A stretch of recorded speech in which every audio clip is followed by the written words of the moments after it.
Yeah. MD. JPB. It's only right, baby. Yeah. Why you mad? I got a bad bro. Name hot in these streets, no Tabasco. But I'm so stuck, that's a fact, yo. And if you think I'm frontin', you can run it back, yo. Go on, run it back. You know that I run it. Everything you wanna do, I already done it. And I got your little boo telling me she love me. I got this. Damn, it's gonna be a long night. Hello guys, what is up? It is me, Prince of Edis, and I am back here with What If Naruto Had Doflamingo's Powers, Part 3. This video is going to be a bit on the short side. Sorry I haven't posted in 4 days. Hopefully not 5 days if I don't get to, record this all today. But I will be coming out. I mean, this is coming out. Yeah, this is really confusing sometimes. Point is, I am posting, and I hope you guys enjoyed the video. And What If Deku Had the Rinnegan will be coming, and I might just do What If Deku Had Hakai or was a god of destruction, because I want to make a little fun kind of vigilante slash villain slash hero type of. Deku would be a boss if he was that kind of person, which is kind of the same person he's going to be in What If Deku Had the Rinnegan, but that's besides the point. Enjoy this part, and this will be the finale, and let's begin. Don't forget to like and subscribe and hit the notification bell. Hit the notification bell to all notifications so you can get all the videos when they come out, and let's go. So we will start this part off with the holder of Son Goku, Roshi, running through the forest to get away from his pursuers when he is caught up by Hidan. You'll make a nice sacrifice, he would say, as Kakuzu then walks up behind him as he shoots out tendrils from his palm and he wraps up the Jinchuriki, and Hidan would say, "Stop screwing around, you idiot. If we take too long, he'll be here." But it was too late, as Kakuzu and Hidan's eyes would go lifeless and they fall over with Roshi being released, and as he stands up, he would ask, "Who is it? Who's using that insane bloodlust?" He then gets high on edge and turns around to see and hear ruffling as he turns to his right, and surprisingly he sees a teenager walk out. "Sup," Naruto would say, as Roshi would then sense the Ninetales from Naruto and asked if he was an enemy or friend. "Neither, I came here because I hate them, don't get it twisted. Follow me." "Where?" Naruto would say, "To heaven. Where the fuck do you think? I'm bringing you to the Kages. There's more of us Jinchuriki over there." "And who are you?" Roshi would ask, and Naruto would say, "Just call me Joker." But the snap, Naruto would then have the strings that he laid out raise the two Akatsuki members before then ripping them to shreds, actually killing them because his haki just cancels out Hidan's kind of immortality jutsu, whatever the hell he is. And so yeah, he's dead. And Roshi would think, gravity? No, it's gotta be more than that. After this, the two then travel to the cloud with Naruto making a string bird that carries them over because he can do that now, and they would arrive at the Hokage Palace. Well, not palace, the whole place of, well, A's place, and as they walk through the streets of the cloud, Roshi notices that people were not surprised by his presence. "What's going on?" "A war," Naruto would answer, and Roshi would say, "A war? How old are you?"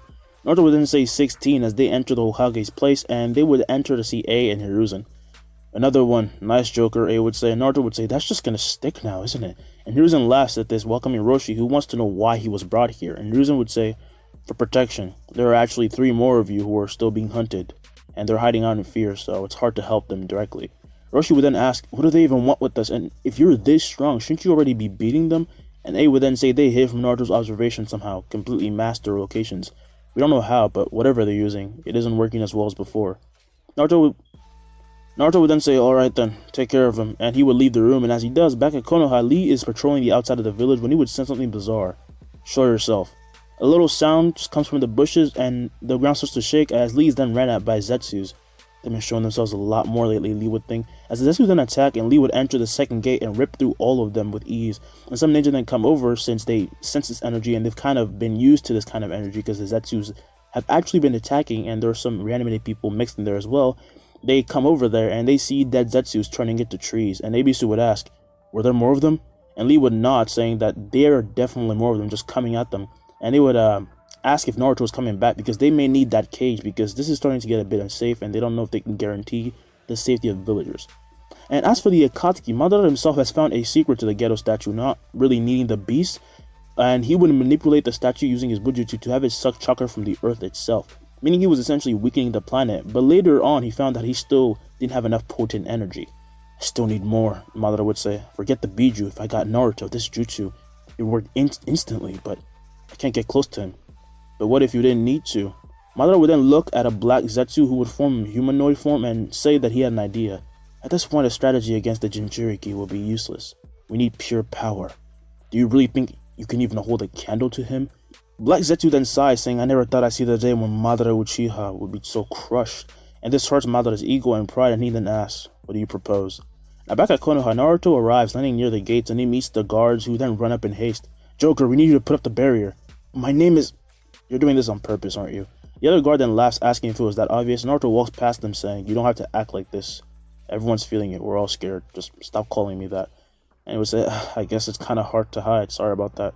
He would then walk in, and as soon as he does, he's met by hellos and people asking if everything was going to be fine. And Naruto would say, don't worry, I'm putting up the cage. Wow, you haven't used that since that day, one of the villagers would say. And Naruto says, I made it stronger, so as long as I live, it'll never fall, so you can calm down. He would then excuse himself and leave, as the villagers could not be more proud of the man who he has become and the man that protects them.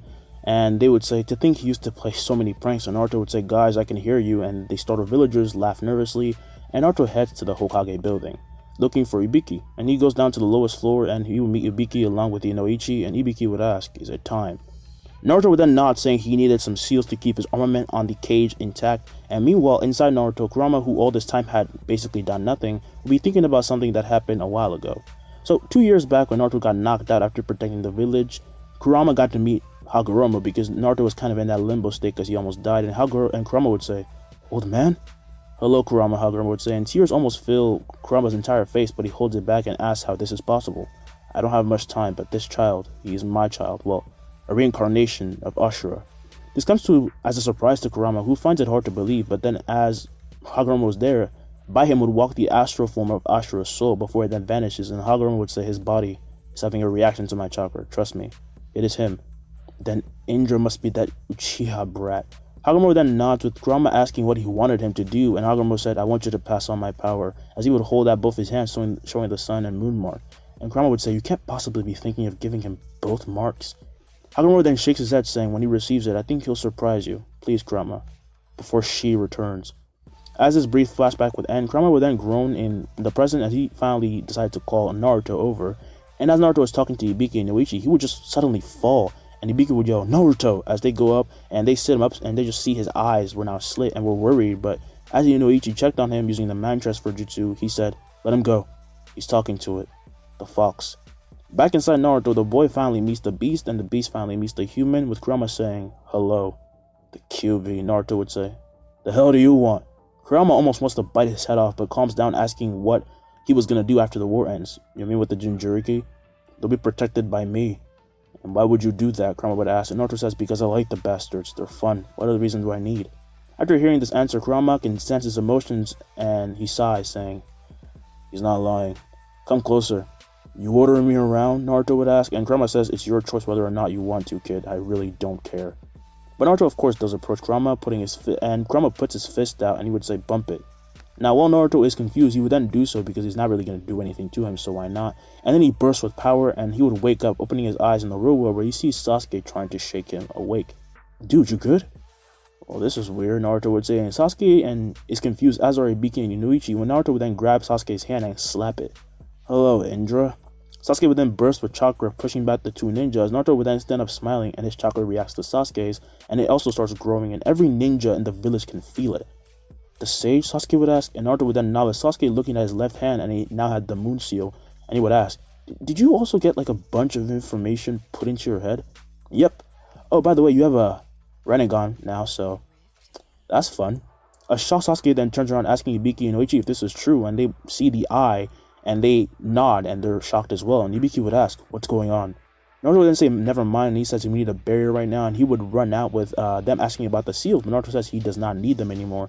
And after running out, Naruto would jump all the way to the top of the building, and he summons a secret orb, which he would shoot his wires through, coating them with it, and it spreads, and he adds an armament to it as well, and the cave starts to cover the village until it would touch the ground, digging into it before then pulsing, creating an actual barrier. Near the gates, the guards then touch in between the cage bars, but are stopped by an invisible barrier, and obviously the barrier works. Naruto, after he does this, then lands down just as Sasuke then runs out with the others, saying they had to tell Hiruzen about this, and he agrees. And just like that, 3 days passed.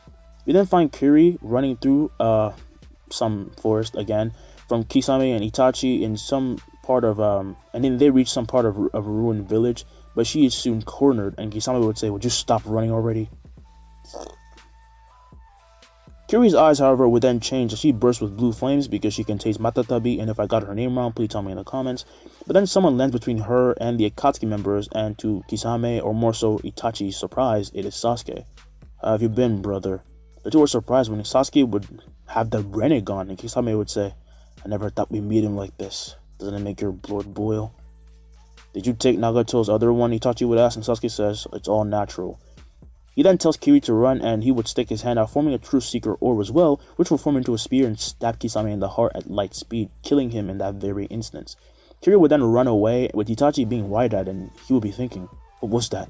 As Kisame bleeds out on the ground, though, his Samehada moves and starts to merge with him until he is turned into a half-man, half-shark, to the surprise of, well, Sasuke. Itachi kind of expected it, but Kisame would say, alright, I have 5 minutes. Let's have some fun. I'm good, Sasuke would say, as Kisame then claps his hands together, and out of this forest and village, this ruined village, will form a giant bunch of water, which was completely cluttered into a sphere, and Itachi used this time to run away because he wasn't put in this water. And when Kisame attacked Sasuke, Sasuke would utter one word and everything would explode. The forest is flooded with water, which would destroy tree after tree and completely just flood the ruins. But Itachi manages to escape and get away from the flood, but as he is about to move away for good, Sasuke tells him to stop, as when he turns around, he sees Sasuke land holding Kisame's corpse in his left hand. He then throws Kisame aside, and he would land down, telling Itachi to follow him. We're going to Konoha. Itachi then realizes that Sasuke has reached a completely new level of power, and Sasuke would then ask, what are you freezing up for? I sense other enemies, and Sasuke would say, oh, that'd be Hinata and Lee, they're trying to chase the Jinchuriki. Well, not chase, recruit. Itachi's face then shows a faint smile, which Sasuke notices as he would then drop his guard, and Sasuke knocks him out in this very instance by appearing right behind him with a neck chop. And the mission soon ends with the Jinchuriki of the Two Tails being brought to the Leaf Village, but this time around, this is when the war really starts going into action, and Zetsus were known as the natural occurrence, like I said, and reanimations were as well in these past 2 years, because it was the only way that Madara bought himself time. And but the allied nations held up, like they weren't weak, and far off in the land of lightning somewhere, where another part of the war is going on, walks in a certain figure. Everyone stops fighting Zetsus and are wide-eyed as they see Madara Uchiha step up, and they all feel a chill run down their spine as he would then do some hand signs and summon the giant Geto statue, and it would roar. Wood release, deep emergence. As he slams his hand to the ground, giant tree branches attack and hit everyone who tries to escape, just such as Choji, who uses the partial transformation, but it is useless, and they are not only restrained, but they are just being sucked of chakra, which only powers the Geto statue more and more, making it become more monstrous since it is linked to Madara and he's directly connected to it. Good, it's working, he would think, as he would then hear, hey, who told you to start the party without us? His voice then echoes throughout the area as Madara looks up to see a flying Susanoo formed by Sasuke, who now had the eternal Mangekyo Sharingan, and on the shoulders of the Susanoo would be Lee and Hinata, while Naruto sits on the head, and Lee would say, he really is terrifying. Oh, come on, don't get scared now, Naruto would say as he jumps out the Susanoo, with Madara saying, this is the end, Naruto. Yeah, for you. As Naruto says this, he reaches out his hand and presses Haki on Madara, who starts to buckle under its influence, and Naruto then comes down with a slash using his strings, but as he's about to strike, Madara would just yell, creating a Susanoo which would hit Naruto's strings with a giant sword, and the amount of built-up chakra causes an explosion. This releases the ninja from the wooden binds, but they are not unable to move, and the dust cloud from the explosion is then blown away by the wings of Madara Susanoo as he stares down Naruto, who with a smile says that he knows that this isn't gonna work. Behind him then land his team, and Madara says he is not invincible. And you are? I'm Madara Uchiha, he answers. That's corny, Sasuke would say, as he then leaps at him, forming his own Susanoo before then clashing his sword with his, and he easily overpowers him, but the Geto statue reaches for him. However, its hand is then cut off by Naruto's string, who Naruto tells him to watch out because that thing is dangerous, and Sasuke yells, I know. Hinata then yells that she can sense some other reanimations on the way over, and Lee and her will go take care of them. So the team split up for now, and as Hinata and Lee come to a stop a few miles away, to their shock, they soon find that they are only facing Hashirama and Tobi. Oh, leave Shinobi, Hashirama would yell as, well, Hashirama is kind of excited. He waves at the kids, but by accident he starts to attack them, and he apologizes because he's obviously not in control of his body, and he launches a dragon at them, but to his surprise and Tobi's, Hinata cuts through this with ease before Lee then appears between the two Kage with a kick to them both, and they block it but are sent flying back far away. They're not normal kids, it seems, Tobi would say, as we then cut back to Madara, who is weirdly confident despite being pushed back, and it clicks for Sasuke, who asks, You sent Toby to Konoha, didn't you? Madara isn't surprised to see that he figured it out, and he says he knows Naruto can make string clones, but that's all he can do, meaning they cannot use the same powers as him. And this is when Naruto laughs, saying, "You idiot, I can use string and shadow clones." If anything, it turns out that the clone jutsu is kind of my thing. He then makes a hand sign, and shadow clones start to poof all over, completely filling the entire battlefield, to Madara's horror. Toby already probably got his ass kicked, Naruto would say. He probably can't even get past the barrier, so how could he get to the Jinchuriki? Shit, he made a barrier in the cloud as well? Zetsu was late, then that means Orochimaru is also on the line. So thinking quickly, Madara jumps away into the air and tries to regain his body, and the jutsu works, and he comes back to human, like really fast, but his Rinnegan is also usable, but as he is using it, it also is bleeding because, well, he's not used to using it for real, because he's been in reanimation for a while. And this is when Naruto catches him in this giant web. And as Madara looks around, he sees Naruto clones holding him from every single side. There's like 1,000 of them completely holding him with strings from every side. And in the air, they string him up, and he realizes that this is his end, and he is ripped to a million shreds. Before Sasuke then burns those bits to nothing, killing Madara. And with the slash, he and Naruto then cut the Geto statue in half, completely killing it, and the ninja are given their energy back and start to get up as on the other side, Hinata and Lee, while they're fighting, see Hashirama and Toby are starting to dissipate. Ah, damn it, I wish we could have stayed longer, Hashirama would say, and Hinata would say, if you do, we might not make it alive. Sorry, sir. Hashirama would then say, too bad, huh? But you two are really strong though, right, Toby? Toby then says he can't really disagree with that, as the two then disappear, and they hope that things work out. And while this happens, Orochimaru is killed by the Naruto clones, as is Toby, who they later find out was Obito, but he was far too gone anyway, and there was nothing they could have really done. So we return to the village as Naruto and his team are in front, leading everyone back home, and before they can even reach the gate, they are ran at by the wives and children of Konoha and some old men, which scares the shit out of them.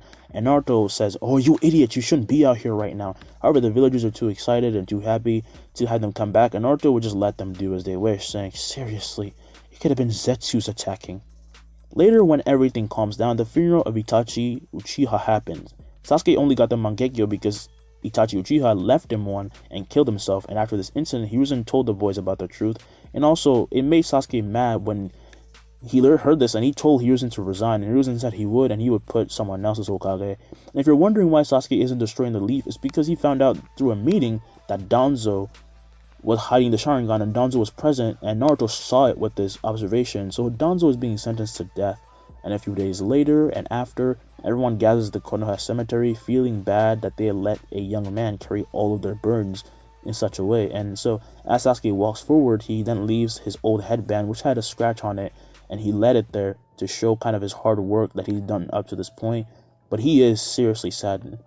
After the funeral, those who had known Itachi, such as Shinobi, come to mourn together as well, such as the Anbu and some Jonin, like Kakashi himself. But one thing was clear, Itachi was definitely one of Konoha's greatest heroes. So, as the funeral ends, we find Naruto going home, and on his own, going home, he's actually no longer in an apartment. It is a house that he lives at, and the village made it for him, and Sasuke has the same thing because of his contribution, but today he went to the Uchiha compound. But on his way, Naruto decides to take a turn and go to Itachi's place, and so he goes and meets him, and Naruto goes to him and says hi, and Itachi would say, hey, Naruto, and Naruto says, sorry, Sasuke couldn't make it. I can't blame him, he kind of needs his space right now, Itachi would say. As him and Itachi keep talking, Naruto's eyes then shine red for a moment, and Itachi gets on guard, asking if he saw an enemy about to attack or something, because when Naruto's eyes go red, it usually means something. But then Naruto's eyes go back to normal, and he says, nah, it's all good, I just thought I saw something. But as he says this, we find Zetsu running out of the village as he falls over trembling, and he would say, I thought he couldn't sense me. How was this possible? Well, too bad. As Zetsu looks up, he then sees Sasuke, and he points his sword at Zetsu, and Sasuke says, you finally showed yourself, huh? He knew. They both knew, he would think, as Zetsu is then hit from below by Amaterasu flames, and Sasuke would say, Inferno style. Zetsu then dies, and we will do a 9-year time skip. All of the Konoha 11 have become adults. Naruto makes a new Akatsuki group in the honor of Nagato, who died trying to make the world peaceful, and in the honor of Yahiko Pain. You know how you can call them either one. I like to call it Yahiko Pain because it sounds dope as fuck. But yeah. So even though he went about it wrong, they did try to help the world. By this point, Nagato is long dead, by the way, and Konan is also dead. But you know, they're trying to carry on their legacy, but in a different way.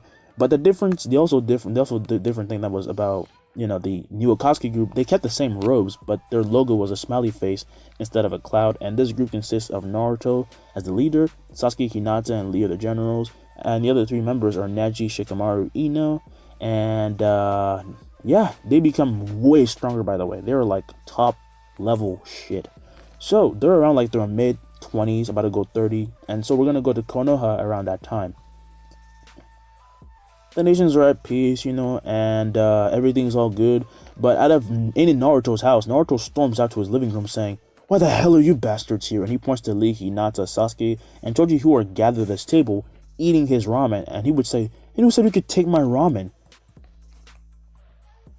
At this moment, Hinata would then turn away while blushing, and Naruto asks what the hell is going on, when Lee would point down, and Naruto looks to see he is in his boxers. This is getting so annoying. He then points down, releasing strings that form this kind of shape, and his normal pants are formed, and he says, "Now, who let you in my house?" Choji would then say, "Well, you shouldn't have given your keys to Hinata if you didn't want us in here." They then all feel a chill down their spine and quickly apologize when Naruto sits down and says, "It's fine. Luckily for you, we have a mission, so I'm gonna need to have everyone else over anyway." And that is the end of What If Naruto Had Doflamingo's powers. And I hope you guys enjoyed this video. Oh my god, it came so fast, and I ended it so fast compared to the other Naruto series. You must be so surprised. If you're not, I am, because I never do Naruto series like this. Anyway, tell me what you think down below. Don't forget to, do all that stuff that I said at the beginning. Give this video some love, and everything will be down in the playlist. And yeah, think of what you think is gonna happen next, and I will try to focus on what if Deku had the Rinnegan, because that shit is so long. I'm gonna have to separate it into 2 parts and record them at different days to do it only in one day, like I did before for What If Deku plus Yami's reincarnation. All right, see you guys later. Winter break is coming. I get to stay at home. We'll probably still have Zoom classes though, and I'm about to get that job probably, but it's not confirmed yet. I'm still waiting on the calls because there's other applicants as well, but I'm feeling lucky. All right, I'm gonna leave. Stay safe. Goodbye.